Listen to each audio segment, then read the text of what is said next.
ഓരോ സംസ്ഥാനത്തിനും പല രീതിയിലുള്ള വെല്ലുവിളികളുണ്ട്. കേരളത്തിൻ്റെ അതിൻ്റെതായ വലിയ വെല്ലുവിളികളുണ്ട്. പ്രത്യേകിച്ച് നമുക്ക് എല്ലാവർക്കും അറിയാവുന്ന പോലെ ലേബർ പ്രത്യേകിച്ച് ഒരു പ്രശ്നമാണ് കേരളത്തിൽ.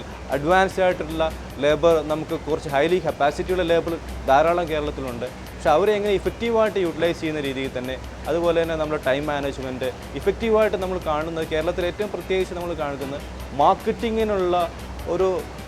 മാർക്കറ്റിങ്ങിനുള്ള ശ്രദ്ധ പലപ്പോഴും പല സംരംഭകരും വളരെ കൊടുക്കുന്നില്ല. അവർക്ക് കിട്ടുന്ന ലിമിറ്റഡ് ആയിട്ടുള്ള ക്ലയൻസിനെ വെച്ചുകൊണ്ട് സാറ്റിസ്ഫൈ ചെയ്ത് മുന്നോട്ട് പോകുമ്പോഴത്തേക്കും പെട്ടെന്നൊരു തിരിച്ചടി നേരുമ്പോഴത്തേക്കും അവർക്ക് മുന്നോട്ട് കൊണ്ടുപോകാൻ സാധിക്കുന്നില്ല. അപ്പോൾ മാർക്കറ്റിംഗ് അബിലിറ്റി കൂട്ടിയിട്ട്, അതുപോലെ കൂടുതൽ ബയേഴ്സായിട്ട് ഇൻട്രാക്ഷൻ നടത്തിയിട്ട് അവരുടെ ക്ലയൻറ്റ് സ്ട്രെങ്ത് കൂട്ടുകയാണെങ്കിൽ എന്തെങ്കിലും ഒരു കാലത്ത് ഏതെങ്കിലും സമയത്ത് ഒരു തിരിച്ചടി വന്നതിൽ കോമ്പറ്റീറ്റർ സ്ട്രോങ് ആണെങ്കിൽ തന്നെ അവർക്ക് ബാക്കിയുള്ള ബയേഴ്സ് വെച്ച് മാനേജ് ചെയ്യാൻ വേറെ രീതിയിൽ മുന്നോട്ട് കൊണ്ടുപോകാൻ സാധിക്കും.